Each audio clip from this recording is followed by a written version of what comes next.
Ya, karena ada kasus ya, mungkin Dika tahu dan yang lain tahu bagaimana kasus beasiswa sebelumnya 2013, 2014. Anak siapa? Punya koneksi apa? Kalau dia nggak berpendidikan ngapain? Saya pikir di Jambi ini politiknya masih didominasi oleh katakanlah dinasti politik lah ya. Sangat terlihat dan 2024 ini semakin vulgar gitu ya. Di mana politik uang yang paling tinggi misalnya? Itu nggak akan bisa jadi wali kota, bupati, apalagi gubernur. Gubernur tuh minimal 300.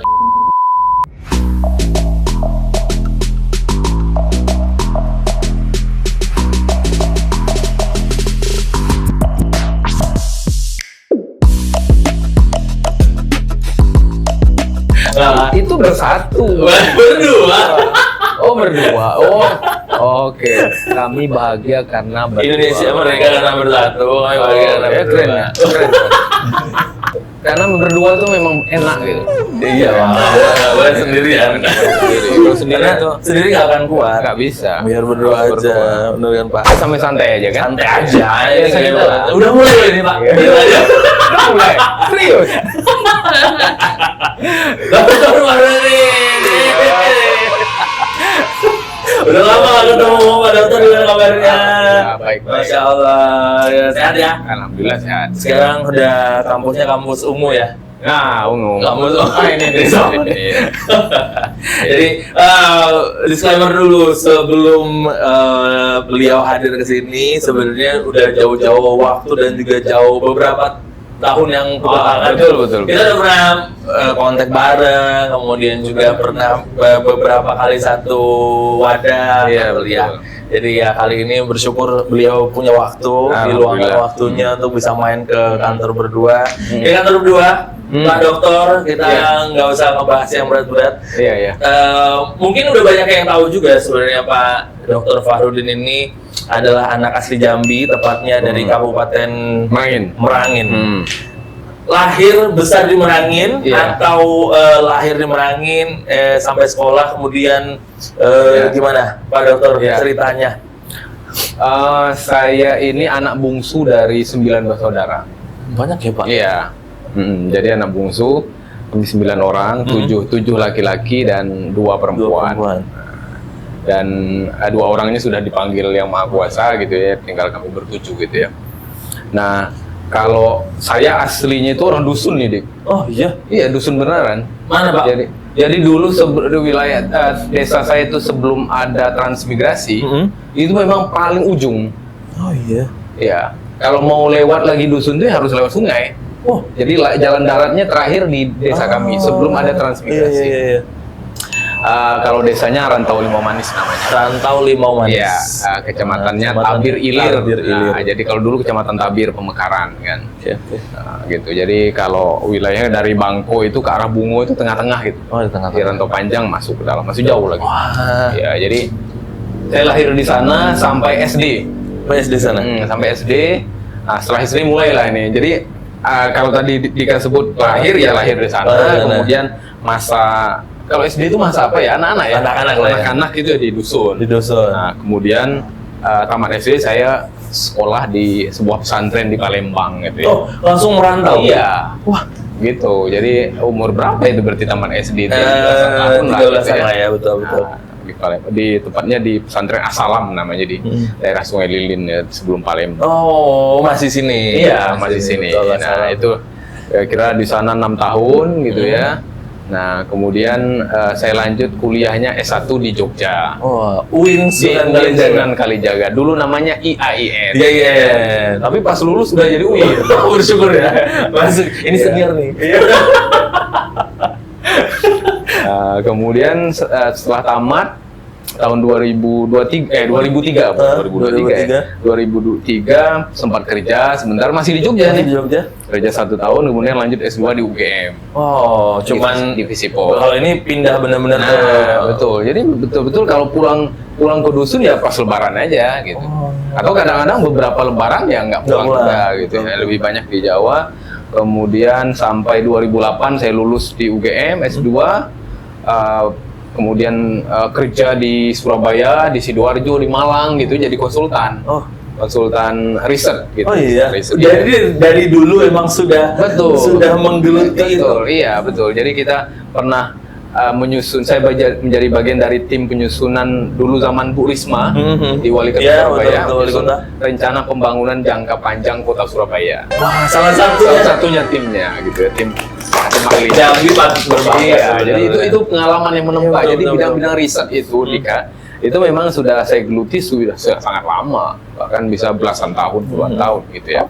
Bidang-bidang riset segala macam, riset sosial, politik kita lakukan. Kemudian juga ada kita pernah juga riset tentang lumpur Sidoarjo. Oh iya. Jadi kawasan lumpur Sidoarjo itu mau diapain kira-kira kita yang meneliti gitu.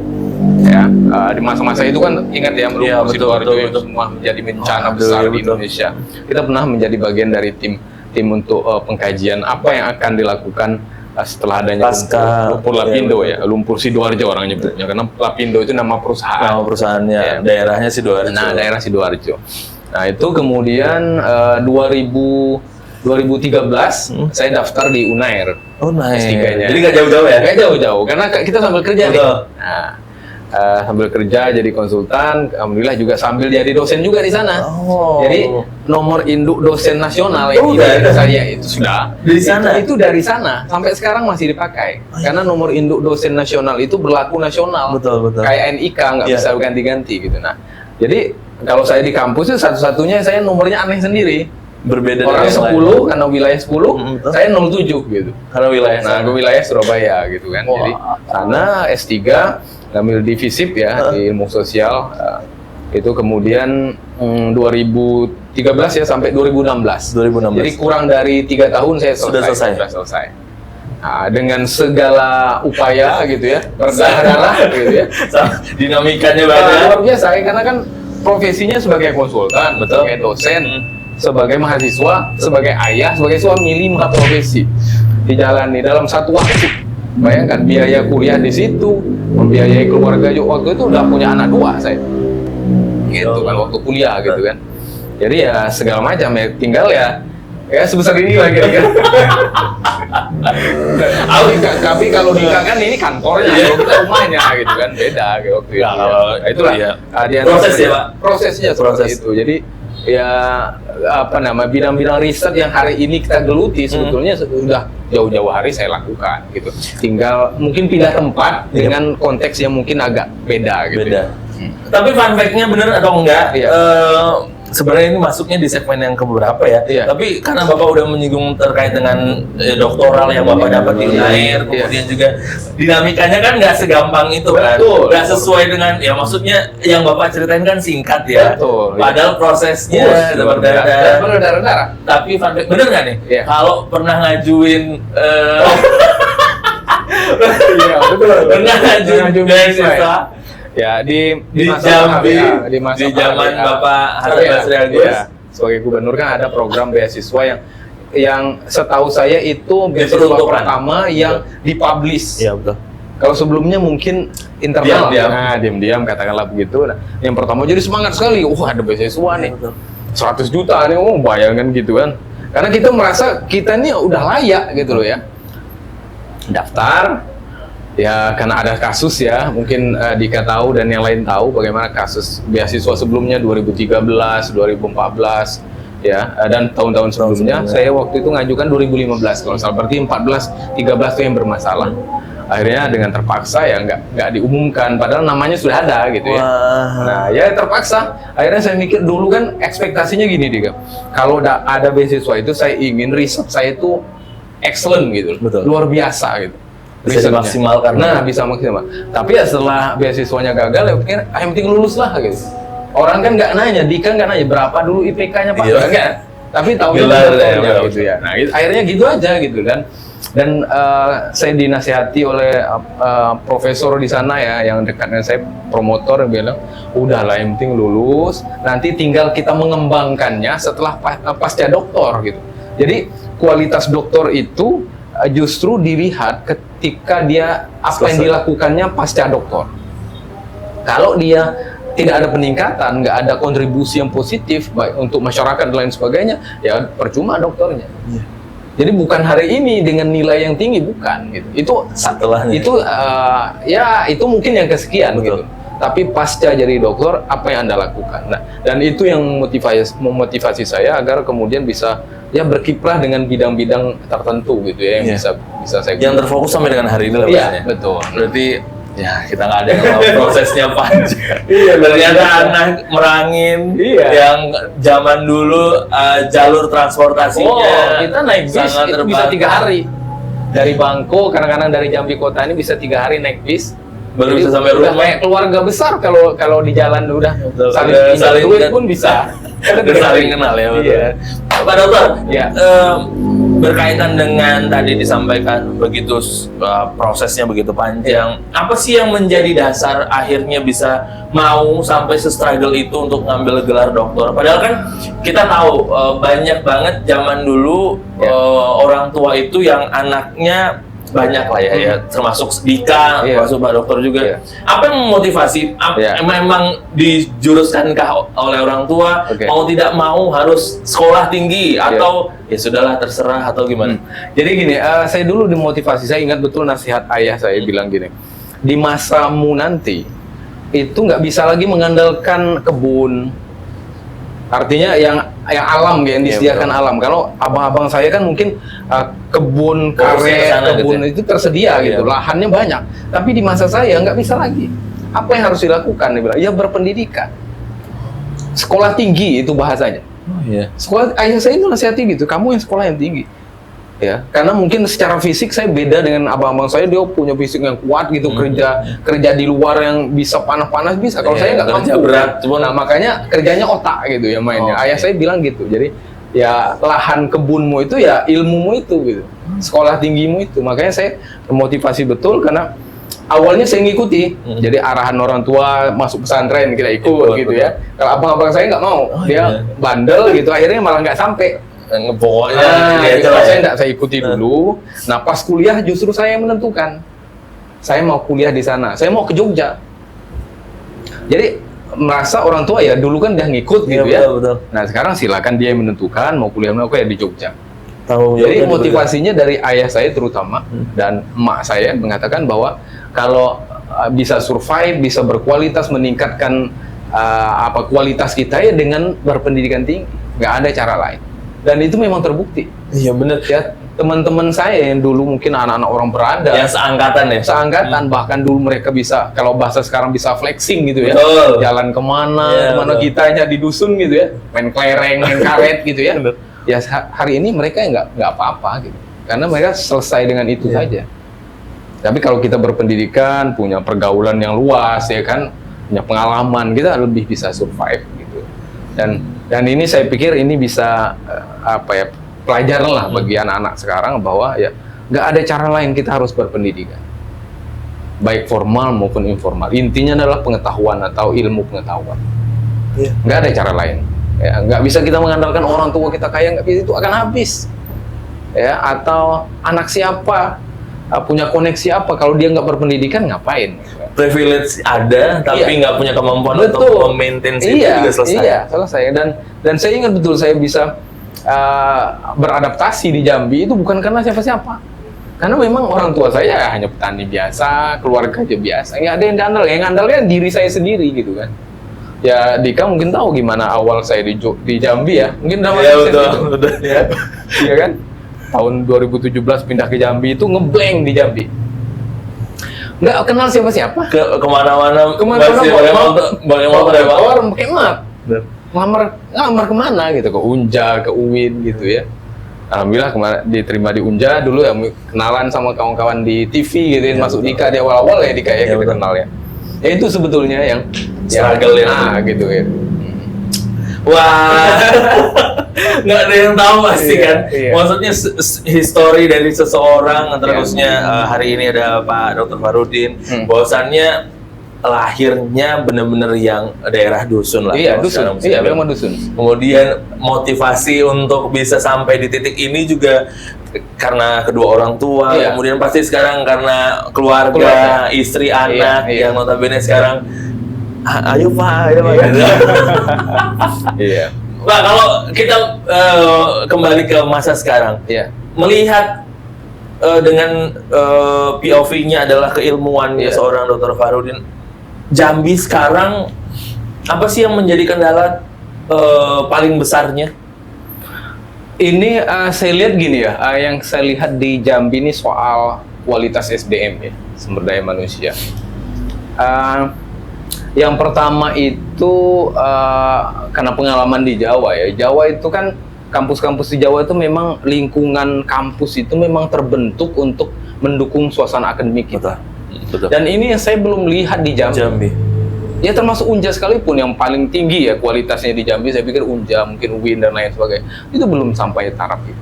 Artinya apa? Kalau misalnya kita jalan gitu kan lah, jalan ke kos mahasiswa di Jambi. Ya saya nggak lihat ada buku yang banyak gitu ya. Atau kebiasaan-kebiasaan berdiskusi soal-soal ya inilah remeh-temeh tapi mereka diskusi gitu. Dan itu biasa dijumpai di Jawa. Jogja di Jogja, betul. Jogja Surabaya yang saya tahu. Terutama di Jogja. Kalau Jogja kita itu justru saling pamer-pamer koleksi buku. Ya, anak-anak Jogja. Bukan koleksi kalau cewek, koleksi apa gitu ya, koleksi parfum sepatu, atau apa segala macam gitu ya. Sepatunya kalau baju hitam, sepatunya hitam, koleksinya kayak gitu. Outfit gitu ya. Kalau di Jogja enggak, itu tuh yang paling sederhana. Itu membentuk kita. Belum lagi suasana kampus dengan sederet aktivitas akademik, diskusi, membentuk forum sendiri maupun yang dibentuk oleh kampus, itu memang hidup gitu suasana kampus. Beda, sekelas Unja pun saya pikir masih jauh. Vibes-nya ya. Iya. Jadi itu yang saya pikir. Nah, karena kalau lingkungan seperti itu ini akan membentuk mahasiswanya, orangnya, insannya, SDM-nya. Ya. Ada kompetisi-kompetisi yang diadakan di kampus ya gitu ya. Kemudian kegiatan-kegiatan taraf nasional itu ya mahasiswa itu menjadi leading sektor. Saya ingat dulu di S1 beberapa kegiatan seminar nasional tuh saya ketua panitia. Iya. Dan mungkin itu ya, saya juga baru menyadari setelah di Jambi. Oh iya, ini yang kemudian mengasah kita public speaking, Dika. Saya nggak pernah ikut kursus apa-apa, nggak pernah, Dika. Mungkin ada sekarang ya. Sekarang ada mungkin ada banyak. Saya dulu nggak pernah, tapi saya menempa itu melalui aktivitas di kampus. Triggernya itu ya. Jadi jadi ketua panitia seminar nasional gitu atau kegiatan nasional. Di zaman itu udah berani ngambil tanggung jawab sebesar itu. Iya, betul. Setiap ada kegiatan saya jadi ketua panitia rata-rata dan kita pasti tampil kan. Iya, betul. Ada menteri di situ, minimal gubernur, bupati. Kita tampil di situ. Itu membiasakan kita public speaking dan ternyata banyak orang yang hebat tapi dia ngomong nggak bisa. Iya, betul. Ada orang nulis bagus tapi ngomong nggak bisa atau kebalikannya. Dan alhamdulillah ya dengan dua-duanya alhamdulillah bisa jalan. 2 buku ya, dua buku ya. Ya, ada 6 atau 7. Tapi yang biasanya kita tampilkan 2 gitu ya. Ya, terus itu kalau tadi ngebahas tentang SDM yang di Jambi yang masih menjadi isu utama lah ya. Bagaimana sih sebenarnya yang harus benar-benar baik itu semua stakeholder bukan hanya pemerintahan tapi ya lembaga pendidikan, kemudian juga masyarakatnya kita, kemudian juga teman-teman mahasiswa, apa sih yang harusnya dijalankan? Minimal punya vibes yang tadi itu suasana Jambi dengan banyaknya kampus juga di dalam kota dan di luar kota harus punya identity, benar nggak sih? Kalau kita sama-sama sadar lah, Pak Dokter, kalau di Jogja kita duduk di satu kafe, rata-rata anak-anak itu ngebahas tentang bagaimana organisasi mereka jalan gitu. Kalaupun duduk di kafe ataupun duduk di bener ya, angkringan sekalipun ngebahasnya broker. Bener nggak sih? Itu apa yang harusnya kita galangkan? Nah itu yang saya pikir ya, lingkungannya tadi. Lingkungannya itu dimulainya harusnya dari kampus gitu. Oke. Dari pihak kampusnya yang membiasakan itu gitu loh. Kita ini kadang-kadang gini, saya lihat ya lingkungan kampus ini sangat-sangat politis gitu loh. Iya betul lah Dika. Jadi kalau misalnya nggak seide dengan dia udah nggak pakai. Selesai. Non job gitu. Jadi bukan soal kualitas tapi keberpihakan. Ya nggak netral gitu ya. Itu yang saya pikir saya hampir tidak menemukan yang seperti itu di Jogja atau di Surabaya. Ya ketika ada kompetisi usai ya udah selesai, kita sama-sama membangun. Dan ini yang bagi saya menjadi salah satu penyebab kenapa kemudian suasana atau lingkungan akademik yang kondusif itu belum tercipta di Jambi. Atau karena kampusnya memang tidak sadar? Nah itu yang saya bilang. Iya pasti mulainya dari sana. Sumbernya kan dari situ harusnya. Atau OKP yang ada di dalam kampus iya, juga terlalu politis juga saya pikir OKP-nya. Ya. Kadang-kadang ya ada warna-warna tertentu yang mendominasi OKP tertentu. Ini kan warna hijau gitu ya. Betul. Atau satunya warna biru gitu kan. Kalau nggak hijau yang nggak mau gitu loh. Kalau nggak biru yang nggak mau. Itu yang sebetulnya yang menghambat sebetulnya ya apa yang tadi saya sebut dengan suasana akademik, lingkungan pengetahuan diskusi yang baik itu yang belum muncul lah. Mudah-mudahan ke depan ya. Betul. Nah, saya pikir ini menjadi tanggung jawab kita semua. Termasuk kami juga di kampus gitu kan bagian dari itu juga sebetulnya gitu kan. Tapi itulah yang kita rasakan ya. Itu tadi ngebahas tentang Jambi. Kemudian kalau iklim politik Jambi. Iklim politik Jambi ya kita nggak, ini kan udah beberapa waktu juga udah berlangsung lah ya. 11 kabupaten kota sudah melakukan pemilihan kepala daerah yang begitu berat dirasakan kalau dari teman-teman penyelenggara KPU, Bawaslu menyatakan ini terlalu singkat. Kita sama-sama sadar dan menyatakan itu benar ya. Karena dari pileg kemudian pemilih kepala daerah tuh waktunya kan sangat-sangat mepet ya. Teman-teman KPU yang benar-benar tidurnya nggak tahu jam, kemudian Bapak menjadi panelis mungkin, betul? Nggak.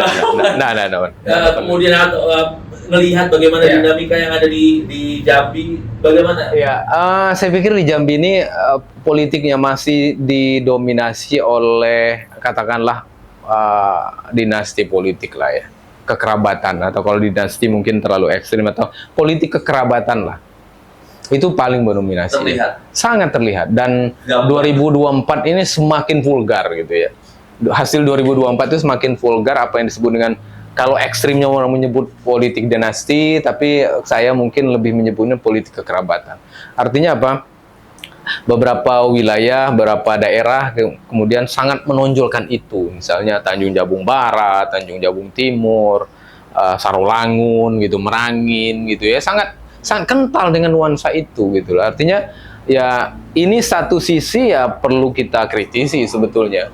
Tetapi apa ya, yang perlu juga saya pikir ya ternyata memang yang siap yang mereka, Dika.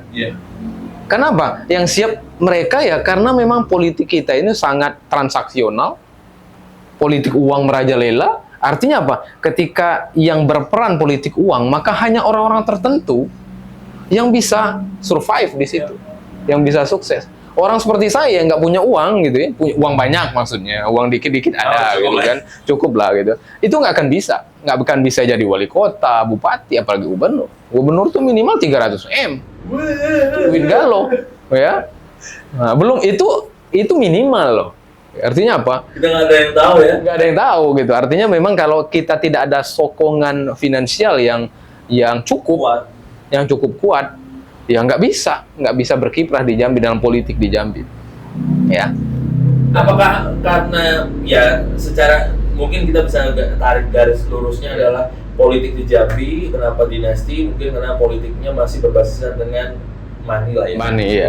Apakah itu yang menjadikan Jambi sulit berkembang? Karena ya kita tahu beberapa orang dan kandidat yang mungkin sekarang sudah duduk juga kan pasti ya secara tidak langsung ataupun secara agak bingung nyebutnya, tapi kan ada deal-dealan pasti kan? Iya, betul.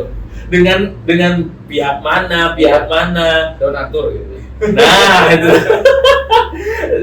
Dengan donatur dan akhirnya membuat Jambi terkungkung dengan keputusan-keputusan yang tidak berpihak kepada masyarakat. Iya, persis sama seperti itu, Dika. Karena ya tadi balik lagi bahwa kalau dia bukan seorang yang punya dana yang saya menyebutnya berlebih itu, ya bukan cukup lagi, berlebih, ya pasti dia akan mengandalkan donatur. Ya, itu ada banyak kasus. Ya Dika tahu lah gitu ya, di beberapa tempat di Jambi, nggak usah jauh-jauh, di Jambi ada yang melakukan itu. Secara finansial pribadi dia nggak siap, mungkin nggak sanggup. Tapi ada pendananya gitu, ada yang mendanai, dan kan nggak ada makan siang gratis. Walaupun kata Pak Prabowo ada gitu ya. Tapi dalam konteks politik nggak ada makan siang yang gratis. Dia akan meminta. Ya minimal ya Itulah gitu kan, semua tahu lah gitu ya. Dan itu yang terjadi. Jadi kalau saya lihat di politik, terutama dalam konteks pilkada, ada orang kandidat tuh yang betul-betul memang siap secara finansial dari dirinya sendiri. Ada yang dia siap maju tapi karena didanai gitu oleh ya orang-orang tertentu lah gitu ya. Dika tahu lah gitu ya. Baik di Jambinya maupun di luar Jambi. Nah, ini yang terjadi. Maka ketika orang-orang yang katakanlah punya niatan yang bagus, yang baik gitu ya, tapi dia nggak punya modal dan tidak ada yang memodali, selesai. Dan dua orang ini ya paling lekat dengan politik kekerabatan. Karena mereka lah yang paling siap. Ya. Dari aspek manapun dia punya jejaring, ya, siapa, oh itu anak siapa, ini anak siapa, keluarga siapa, orang udah tahu. Dia punya uang, ya, tinggal kasih amplop segala macam. Itu yang terjadi di Jambi. Makanya satu sisi ya kita melihat ya ini sebetulnya PR kita semua ya Dika ya. Kita berharap ke depan ya politik itu mengedepankan kualitas, bukan isi tas gitu. Ya. Kita harus sepakat sih. Iya. Karena kalau tidak kalau terus-terusan mengandalkan politik yang isi tas, iya, pasti akan menjadi Jambi yang gini-gini aja. Iya. Nggak, yang dibangun nggak tahu gitu kan, apa impact-nya, apa dampak secara mayoritas, secara secara besar gitu terhadap Jambi kan kita nggak tahu. Tiba-tiba bangun ini, kita nggak tahu, ya. Padahal misalnya ada yang lebih urgent sebetulnya dibanding bangun itu. Ya oke, bangun itu oke gitu ya, bagus. Tapi ada yang lebih urgent lagi sebetulnya soal infrastruktur. Jalan coba, kalau Dika pergi kemana gitu ya, ke wilayah Jambi Barat atau mungkin Tanjung Jabung Timur, kasihan, prihatin lihat ya kondisi jalan kita. Belum lagi soal batu bara, ya kan? Udah sampai situ belum ya? Soal batu bara, ini PR yang, aduh, udah bertahun-tahun, berlarut-larut nggak selesai. Karena kunci utamanya nggak dilakukan. Apa? Jalan khusus. Idealnya kan batu bara itu boleh ditambang itu ketika jalan khususnya sudah siap. Ini batu baranya udah mau ada, jalan khususnya. Ini kesannya udah yang penting kita tambang dulu, urusan nantilah. Ya, paling nanti kita gitulah. Dengan gampangnya itu yang terjadi. Makanya saya menyebutnya gini. Ada banyak masalah di kita itu karena kesalahan kita namanya post factum. Post factum itu kita sadar setelah terjadi. Oh iya macet. Oh iya rusak jalan. Oh iya kecelakaan. Oh iya segala macam. Kita baru sadar, oh iya. Jadi oh iyanya itu kesalahan kita. Harusnya apa? Sebelum oh iya itu kita siapkan dulu. Kita namanya post factum kalau dalam kajian kami di kampus namanya. Model kita itu, fenomena kita itu post factum. Sibuk segala macam, baru sadar. Seakan-akan sebelumnya itu kita nggak tahu apa-apa gitu. Ya. Wah, kalau ngomongin politik ya nggak akan ada habisnya ini sebenarnya. Tapi karena hari ini yang datang adalah Dr. Farudin yang notabene kalau tadi berkaitan dengan akademiknya lah, yang kita bahas. Beliau ini juga salah satu menjadi founder, kemudian juga direktur juga ya. Iya. Nama lembaganya adalah Putin. Berapa tahun? Jadi Putin atau Public Trust Institute itu tanggal 11 November 2017. Iya, 2017. Jadi saya pindah ke Jambi 2017 langsung Januari. Ya, beberapa bulan kemudian saya dulu kan kerja di Surabaya, di Malang itu kan kerja dengan perusahaan ya. Saya pikir ngapain kalau saya kerja lagi, mending saya buat sendiri. Betul. Akhirnya dengan modal yang sangat minim dulu ya kita bentuk akta notaris, ya terbentuklah Putin ya, Public Trust Institute. Sebetulnya nggak ada hubungan sama Rusia ya, nggak ada hubungan. Trennya waktu itu nggak. Tapi sekarang jadi masuk. Iya, orang jadi menghubung-hubungkan ke sana gitu ya. Tapi itu memudahkan. Jadi PU itu kan publiknya. T-nya Trust Institute, kira-kira mudahnya apa? Karena nggak mungkin kan Public Trust Institute terlalu panjang, kita bikin sebut Putin. Identitinya lah. Ya, menjadi dan kita juga melakukan riset di bidang politik, sosial juga kami kerjasama dengan perusahaan, misalnya seperti WKS gitu ya. Besar ya.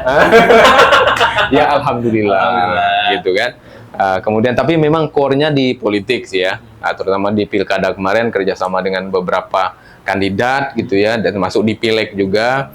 Dan alhamdulillah bisa kita sebut mungkin sekitar 90% ya jadi gitu ya, alhamdulillah yang betul-betul kita kawal sejak awal sampai akhir gitu ya, alhamdulillah kan. Dan ada juga yang belum berhasil ya karena kendala-kendala tertentu yang mereka alami gitu. Tapi overall alhamdulillah kita berjalan dengan baik ya, karena memang kita melakukan sejak awal kita motivasinya adalah gini. Saya menganggap bahwa dulu orang Jambi ini menganggap bahwa riset itu Jakarta. Ya. Jakarta oriented. Nah, image-nya begitu. Riset itu ya luar gitu loh. Nggak bisa orang Jambi, kira-kira gitu. Saya bayangkan masa iya begitu gitu. Dan, nah, iya, atau kalaupun ada lembaga riset, tapi dia under bow-nya partai gitu, misalnya PDIP atau PKB punya mereka lembaga riset, cuma terbatas dan tidak dipublish, kan sangat sayang gitu ya. Makanya saya berharap memang dulu itu motivasinya Putin ini lembaga yang memang independen. Bahkan hasil-hasil riset kami di samping kita publish, rilis itu, kami juga membuatnya dalam bentuk artikel gitu ya, di kampus gitu ya, paper di jurnal-jurnal reputasi loh. Kita udah sampai Scopus, Sinta 1, Sinta 2, itu hasil riset kami di Putin, data-datanya dari situ gitu. Jadi sebetulnya sekali mendayung dua pulau juga gitu loh. Ya, dalam konteks tadi kita memenuhi keinginan kandidat atau klien kita, tapi dari sisi akademik kita pakai juga untuk kegiatan di kampus gitu. Dan ini Putin ini melibatkan mahasiswa loh. Wah, luar biasa. Kalau tadi Pak Dokter cerita gitu jadi flashback. Karena dulu di zaman Dika kuliah, ini ikut survei-survei gitu. Oh gitu, iya, memang banyak gitu, betul. Karena kan yang diberdayakan adalah teman-teman. Iya, betul. Kalau orang yang menganggapnya pesimis ya, ini memanfaatkan mahasiswa, enggak sebetulnya. Itu kalau yang negatif ya, yang underestimate lah gitu ya, menganggap wah ini pasti Putin memanfaatkan mahasiswa. Iya, memanfaatkan, tapi dalam artian positif. Betul. Karena terus terang ya kita tetap kasih biaya ke mereka dan pengalaman, dan beberapa mereka gunakan untuk bahan skripsi. Nah gitu. Jadi udah banyak tuh skripsi yang dihasilkan mahasiswa yang kerjasama sama Putin, yang datanya dari Putin. Banyak jadinya kalau kasih ke klien ya. Oh iya. Baik dari segi akademisnya masuk, publishnya bukan hanya publish artikel yang di media-media biasa, habis Scopus dan Sinta segala macamnya. Iya, betul. Udah gitu ngasih ini lagi. Iya, kita juga memberi misalnya dalam pelatihan atau kegiatan-kegiatan ilmiah dengan KPU, dengan Bawaslu, kan kita sampaikan hasil tentang temuan tentang politik uang. Mana ada yang dipublish secara langsung oleh lembaga riset lain? Nggak ada.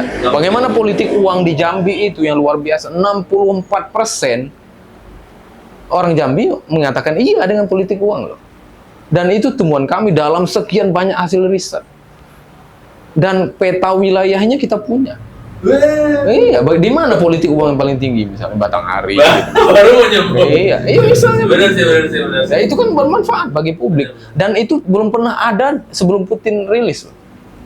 Nggak pernah mereka rilis sedetail itu, misalnya. Nggak berani. Nggak tahu berani atau tidak kan. Karena mematikan pasar. Atau termasuk juga media apa saja yang paling diminati di Jambi, yang paling banyak ditonton, itu kita publish secara langsung. Misalnya TV atau yang lain, media online seperti apa, dan itu kan bermanfaat kan ya. Dan data itu kan belum tentu diperoleh sebelum ada rilis Putin gitu. Artinya apa? Itu diantara kontribusi nyata kita kepada publik Jambi gitu ya. Dan itu memang motivasi kita di awal memang seperti itu. Ada loh lembaga yang kredibel, asli Jambi, kemudian juga yang punya anak Jambi juga. Iya. Dan jangan lupa, kami nggak hanya di Jambi, kita juga di Palembang. Iya. Ngeliat sih. Nah, betul. 2 kali kita di Palembang, karena kita punya perwakilan. Ratu Dewa. Iya. Ratu Dewa dan Prima Salam itu hasil Putin juga, gitu kan. Biasa sih. Pak Dokter, kenapa akhirnya menghadirkan Putin Maksudnya secara garis besar apakah memang ini menjadi bentuk aktualisasi diri yang notabene ya ini dari segi pengalaman udah Yeah. ya tadi yang udah diceritain Yeah. kalau kemarin di Surabaya ikut sama orang, Yeah. sekarang munculkan sendiri. Yeah. Kemudian apa lagi motivasi akhirnya Putin di Jambi? Ya, jadi gini, kalau kami di kampus itu kan orang selalu menyebut teori gitu ya, Betul. tanpa ada data yang update. Gimana cara dapat data yang update? Ya harus riset. Risetnya gimana? Kalau kita pembiayaan kan terbatas, Ya. makanya melalui lembaga riset. Itu sebetulnya motivasi. Yang kedua, ya kita ingin melibatkan mahasiswa. Mahasiswanya jangan sampai hanya datang ke kampus, kuliah, habis itu selesai. Enggak.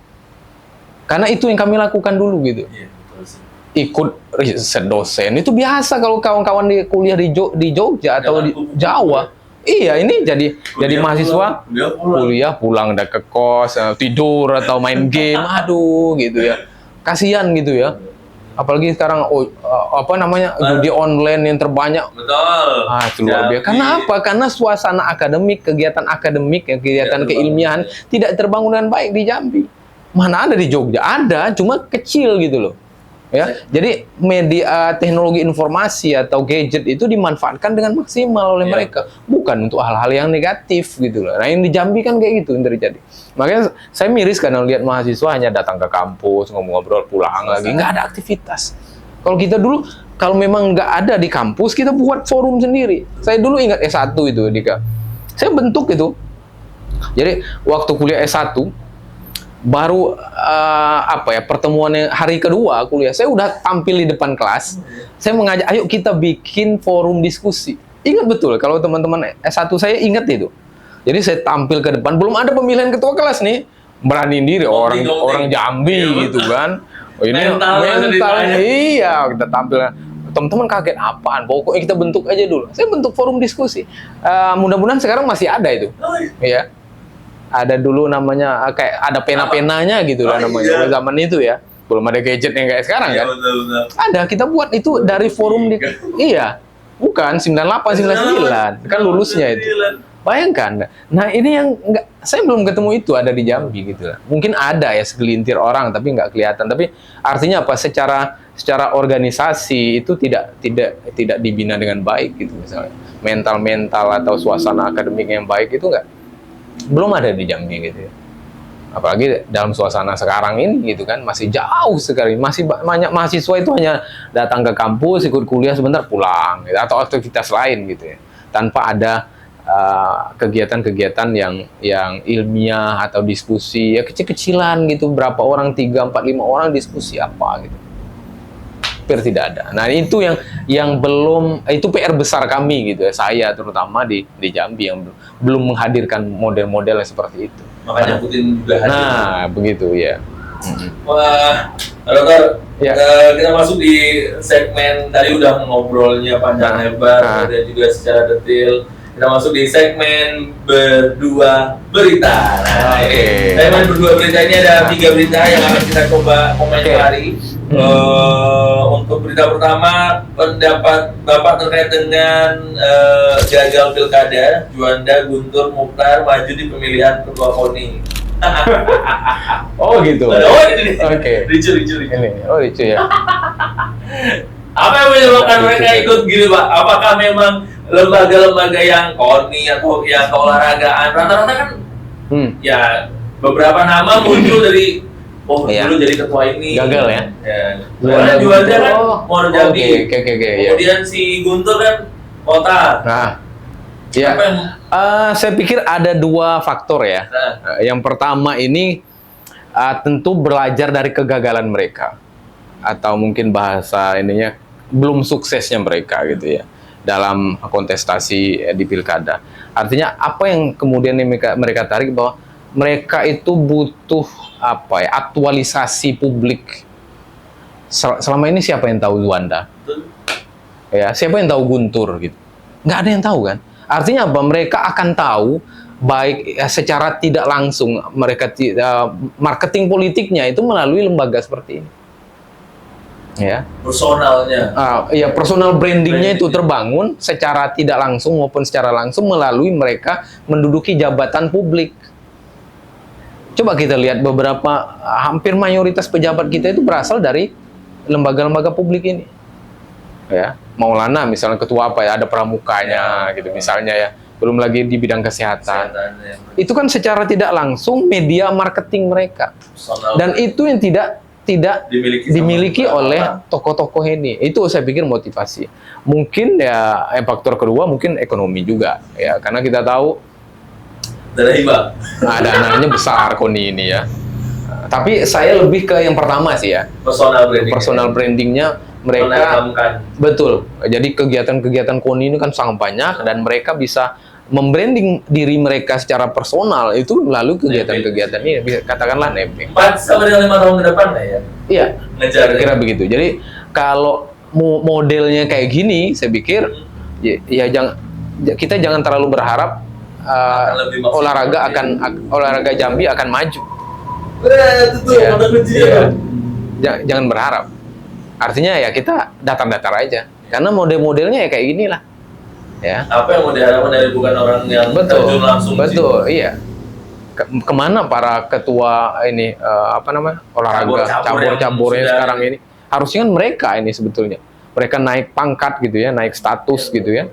Naik karirnya harusnya mereka gitu. Tapi kan kenapa orang-orang yang siapa yang tahu Juanda selama ini di bidang olahraga? Saya sendiri nggak tahu gitu. Misalnya. Guntur mungkin di bidang karena senjata gitu. Mungkin sih ya. Mungkin. Tapi kan secara umum overall di Jambi kan nggak dikenal gitu. Dan ini banyak terjadi. Ya tiba-tiba gitu ujuk-ujuk kata orang Jawa itu. Tiba-tiba jadi ketua KONI gitu ya. Jangan-jangan Dika nanti ketua menembak nih kan. Bisa aja kan. Mancing dong. Selanjutnya berita kedua, pendapat Pak Dokter terkait dengan aturan baru ASN kini boleh WFH. Udah gitu jam kerjanya fleksibel. Apakah sudah semapan itu dan semampu itu pemerintahan kita? Saya pikir ada sisi positif negatif ya. Kalau positifnya mungkin harus dilihat dengan konteks wilayahnya juga. Kayak Jakarta atau overall di Jawa gitu memungkinkan dilakukan. Artinya secara infrastruktur memang sudah memadai dan bahkan memang sudah difasilitasi. Tapi bagaimana dengan wilayah yang sebaliknya gitu. Misalnya Jambi pun mungkin kota Jambi saja gitu ya. Kalau wilayah kayak di Tanjung Jabung Timur gimana coba? Sadung misalnya. Gimana itu dilakukan? Ya. Bahkan ini mohon maaf cenderung dimanfaatkan secara negatif ya. Mereka malah jalan-jalan gitu ya. Jadi saya pikir ini memang nggak ada aturan yang bisa memuaskan semua, yang positif semua nggak. Artinya ini tidak bisa dipukul rata, semuanya harus dilakukan seperti itu, harus juga dilihat konteksnya. Misalnya ada bidang-bidang tertentu yang memang nggak bisa WFA ini, ya, dan memang harus tatap muka gitu misalnya.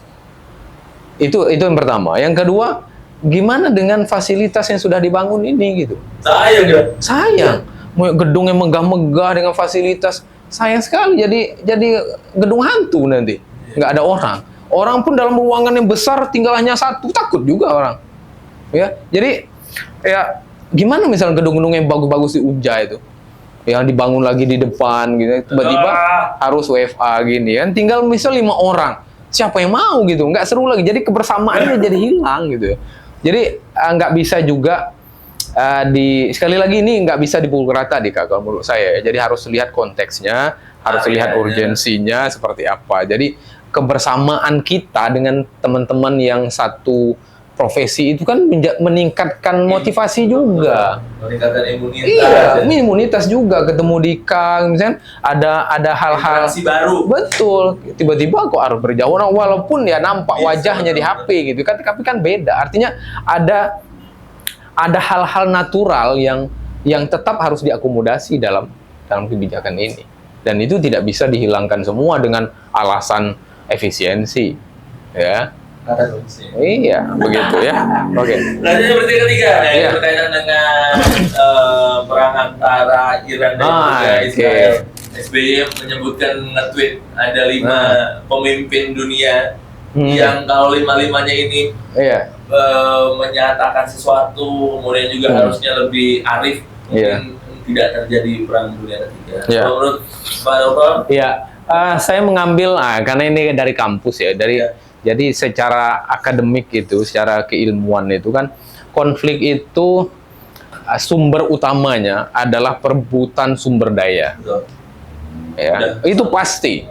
Baik itu sumber daya manusia, sumber daya alam, apalagi. Kita lihat di sini. Itu yang terjadi apa? Proyek nuklir, uranium, ya di Kalimantan ditemukan ternyata ada. Ternyata besar. Wah, ini jangan-jangan jadi incaran nih Indonesia ke depan ya. Sebelumnya kan ada di daerah Papua katanya ya. Karena Kalimantan, jangan-jangan di Jambi ada uranium itu kan? Mungkin uranium yang banyak tuh di Jawa, ora. Orang umum. Iya, itu yang pertama ya. Yang kedua kan ini soal apa ya? Kita mengkritiknya Amerika ini kan standar ganda ya. Iya. Kenapa dibilang standar ganda? Ini kan soal nuklir. Iran nggak boleh punya nuklir, sementara Israelnya punya. Iya. Kan aneh, kawan nggak boleh nendang, dia nendang. Nah, gimana itu coba? Itu kan soal standar ganda Amerika. Ini yang jadi kritikan di mana-mana seperti itu. Karena apa? Israel tidak ingin ada dominasi, tidak ingin dominasinya terganggu di Timur Tengah. Kalau ada kekuatan yang bisa menyaingi Israel, pasti dihabisi. Makanya negara seperti Arab Saudi, mohon maaf, Kuwait, itu kan ya levelnya di bawah Israel secara kekuatan militer. Dan aman mereka. Karena bukan dianggap ancaman bagi Israel. Dan itu di mana-mana loh. Orang nggak mau ada matahari kembar kan? Iya, betul. Kan dulu di zaman SBY ada Yusuf Kala yang terlalu dominan, akhirnya nggak dipilih lagi ke periode kedua. Mirip sama. Kemudian di masa apalagi Jokowi dengan ini kan selalu memilih wakil yang dianggap tidak potensial. Dia nggak akan memilih orang yang kedepannya bisa menjadi kompetitor, nggak akan milih. Sama dengan ini, modelnya sama, ini politis semua. Ya, nggak boleh ada yang menyaingi gitu misalnya. Idealnya kan kita berpartner, bermitra, ya. Berkolaborasi. Iya, karena ya tadi dia ingin menguasai wilayah ini tanpa ada gangguan dengan pihak manapun. Dan Iran dianggap akan mengganggu. Ya. Kira-kira begitu. Ya. Wah.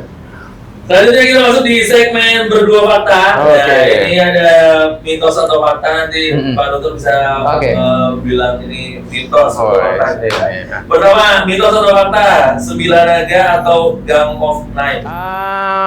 Saya pikir ini fakta ya. Karena itu, tapi kan ini invisible hand. Ya. Mereka di belakang layar nggak pernah tampil, nggak pernah flexing kok mereka, nggak pernah pamer iPhone. Kelihatan, jadi the real rich itu ya ini mereka ini ya nggak pamer, ini punya iPhone ini aja udah pamer, udah flexing. Mereka nggak pernah, padahal mereka orang-orang terkaya di dunia. Oke. Jadi menurut saya memang fakta ada. Kemudian mitos atau fakta, RUU pemilu hanya dibuat untuk elit politik? Sepakat. Fakta ya. Karena kan yang mengesahkan orang sana iya, itu. tapi kan gini, kita ya rasional juga. Mereka itu kan akan mempertahankan nasib mereka lah. Betul. Mereka nggak akan mencelakai diri mereka sendiri, Dika. Kita pun mungkin kalau ada di posisi itu melakukan hal yang sama. Karena sama aja mereka bunuh diri kalau membuat aturan yang menghambat mereka, membunuh mereka.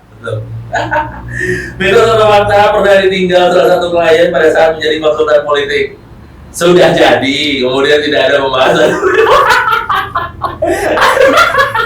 Bener ya? Kalau ada belum dijawab mitos atau fakta. Kayaknya dikasih jawab. Iya. Ya, adalah ya. Fakta. Iya. Ada logonya lagi. Orangnya masih sama kok. Tawa jadi kayu. Mitos atau fakta, beasiswa S3 ini tadi udah dijawab. Iya, sudah. Terakhir, mitos atau fakta si Islamic Center masih menjadi tanggung jawab kontraktor hingga 2026. Nah itu ya saya pikir ya. Isu menarik sih. Iya, meskipun apa ya? Mungkin kalau kita menyebutnya ya mengkritik aja, karena meskipun saya pribadi dan Putin pernah bekerja sama dengan Pak Gubernur ya terkait dengan politik gitu ya, tapi untuk hal-hal saya ini sebetulnya saya tidak berada pada posisi yang sama. Karena pertama ya, pembangunan model kayak itu nggak sangat tidak urgent. Meskipun ada yang menjustifikasi ini legacy atau bahkan lebih lagi jika menyebut ini bagian apa ya, melestarikan budaya gitu ya, karena berat ya, tapi nggak ketemu lah gitu ya. Oke, benar gitu ya, tapi nggak urgent. ya 150 M gitu ya dibangun. Saya nggak melihat kondisi bangunan ya, tapi secara umum yang membangun itu nggak urgent gitu. Lebih urgent tuh misalnya ya bangun infrastruktur di daerah atau flyover di sini itu jauh lebih urgent dan itu akan diingat masyarakat dan dampaknya jauh lebih luas. Bener nggak sih Pak Dokter pembisik dari Pak Gubernur yang kurang baik? Nah, mungkin lah ya. Tapi biasanya model-model kayak gini memang pembisik sih mainnya. Iya. Tapi saya tidak tahu pasti ya. Tapi biasanya, biasanya di mana-mana modelnya seperti ini. Ya, ada hal yang lebih urgent. Termasuk juga sebenarnya RTH ya. Kondisi yang, aduh, saya bayangkan gini loh, Dika, di Surabaya itu ya. Ini flashback saya di Surabaya itu berarti hampir 4 tahun, sekitar 4 tahun. Itu di Surabaya itu punya taman-taman, Dika. Ada Taman Bungkul namanya, ada taman-taman. Fungsinya apa? Taman itu dibuatin bagus, Dika. Fungsinya apa? Mensupport kebutuhan bibit-bibit bunga dan pohon-pohon yang ada di kota, Dika. Itu fungsinya taman itu. Nah, saya membayangkan RTH dulu seperti itu. Ternyata itu luar biasa. Jadi kalau di Surabaya tuh, misalnya Surabaya Barat, Tengah, Timur itu dia punya RTH atau taman. Jadi memang dibuat bagus, bisa untuk rekreasi, bisa juga riset segala macam. Dan fungsi utamanya mensupport, misalnya kebutuhan ini di depan nih, bikin taman. Dia ngambil dari taman-taman itu. Gak usah beli ya. Luar biasa kan. Nah, saya bayangin sekali lagi modelnya kayak gitu dulu. Ternyata, aduh, saya sangat menyayangkan kalau itu model sampai akhir nanti. Mudah-mudahan enggak ya. Mudah-mudahan akhirnya enggak kayak gitu. Kita nggak bisa percaya juga dengan set plan awal. Iya. Sama dengan kenyataannya. Nah itu. Ya kita nggak bisa bohong lah ya. Ya, pokoknya intinya kita berharap bahwa hasil akhir RTH itu bukan seperti itu. Amin. Ya, kalau pembangunan RTH saya sepakat, Dika. Dan itu urgent, memang. Tapi model yang kayak gitu kita nggak sepakat. Kita sepakat gitu ya. Nah, balik juga lagi ke ini misalnya, walaupun bukan yang sports apa? Stadion. Stadion. Saya melihat gini, ada 2 contoh di Palembang dengan Pekanbaru. Palembang Pekanbaru ini kan punya klub sepak bola nih, Sriwijaya FC sama PSPS. Mereka berkiprah nasional. Jelas. Dan akan bermanfaat stadionnya bertaraf internasional. Tapi lihat sekarang Sriwijaya FC ambruk, bangunan stadion juga nggak terbengkalai, nggak fungsional lagi. Nah, bagaimana Jambi nggak punya klub sepak bola? Apa yang dibuat dengan stadion itu nanti gitu loh. Makanya nggak tahu lah ya. Bersyukur nih untuk teman-teman yang daerah Pijuan punya stadion. Bisa untuk selfie-selfian. Iya, itu. Jadi perlu, cuma tidak penting. Skalanya sekarang ini bukan prioritas mestinya. Ya begitu. Wah, terima kasih Pak Dokter. Mungkin sebelum ditutup closing statement mungkin untuk hal-hal baik. Yang pertama, ke situ ya. Boleh. Yang pertama soal SDM ya. Jadi memang Jambi harus meningkatkan kualitas SDM-nya dengan cara anak-anak muda kita harus lebih termotivasi lagi untuk belajar, berpendidikan tinggi gitu, nggak hanya berkutat di Jambi, harus keluar bahkan ke luar negeri. Karena nggak ada cara yang lain kita meningkatkan kualitas hidup kita selain dengan pendidikan. Ya, itu motivasi kita. Kemudian bangun jejaring yang luas ya, tingkatkan pengetahuan kita. Jadi kita akan meningkat kualitas kita ya kalau kita juga meningkatkan kapasitas kita. Jadi nggak ada cerita mau berkualitas tapi kapasitasnya nggak meningkat. Jadi dua-duanya harus seiring sejalan. Dan jangan lupa membangun jejaring yang baik ya di segala lini. Ya, tidak hanya manfaatnya buat kita, tapi juga buat lingkungan kita. Mungkin itu. Terima kasih Pak Dr. Fardudin atas waktunya. Sehat-sehat. Ya. Semoga bertemu di lain waktu. Alhamdulillah. Amin. Insya Allah. Terima kasih teman-teman. Sampai ketemu di episode selanjutnya.